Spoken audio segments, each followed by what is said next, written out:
ترمذی کی روایت ہے، بنی اسرائیل میں ایک نوجوان تھا کفل، روزانہ نئی لڑکی اپنے کمرے میں لاتا تھا، شراب اور لڑکی اس کی زندگی تھی۔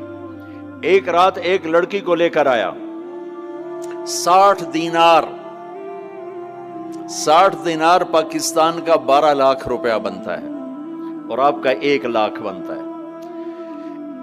1 لاکھ رینڈ دے کر وہ ایک لڑکی کو لے کر آتا ہے۔ جب کمرہ بند کیا تو دیکھا وہ لڑکی رو رہی تھی، تو کفل کہتا ہے میں زبردستی تو نہیں لے کر آیا، ڈیل کر کے لایا ہوں۔ تو وہ روتے روتے بولی، کفل طوائف نہیں ہوں، غریب ہوں، مجھے غربت نے عزت بیچنے تک پہنچا دیا ہے۔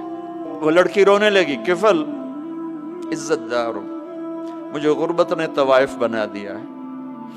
تو کفل رو پڑا اور کہنے لگا، میری بہن جس عزت سے آئی تھی چلی جا، جو پیسے دیے ہیں جا اپنی غربت مٹا، ہدیہ 60 دینار 1 لاکھ رینڈ بنتا ہے، جا اپنی غربت مٹا، اور میرے لیے دعا کر، میں بہت گندا انسان ہوں، میں تیری آنسوؤں کو دیکھ کر میں بھی توبہ کرتا ہوں۔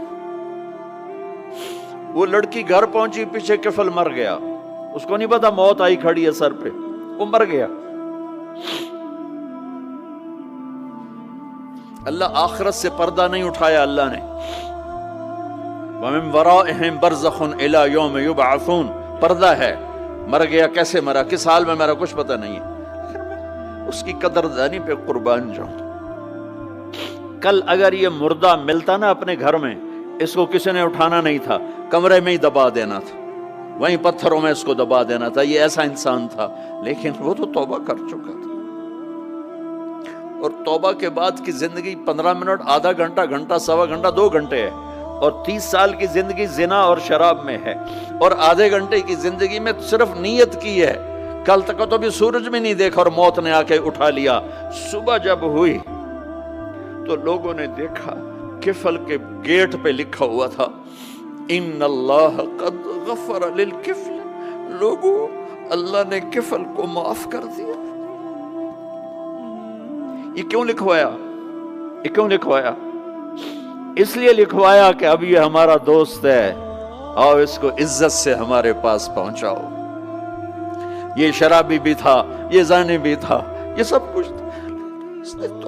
اس سے بڑا قدردان کوئی ہے کہ نیکی کرنے کا ایک دن اس کے پاس نہیں؟ ابھی آج اس نے نیت کی ہے کہ آج کے بعد میں نیک بن کے زندگی گزاروں گا، اور موت نے مہلت نہیں دی، خالی نیت پر میرے اللہ نے کیا کر دیا، اتنا بڑا مین گیٹ پہ نورانی سطر سے لکھا ہوا تھا، ان اللہ قد غفر للکفل، اللہ نے کفل کو معاف کر دیا۔ یعنی جاؤ اس کو عزت کے ساتھ لے کر آؤ اور میرے دربار میں پہنچاؤ، یہ اللہ ہے۔ میرے عزیزو، اللہ کے واسطے اپنے اللہ سے دوستی کر لو، اپنے اللہ کو اپنا بنا لو۔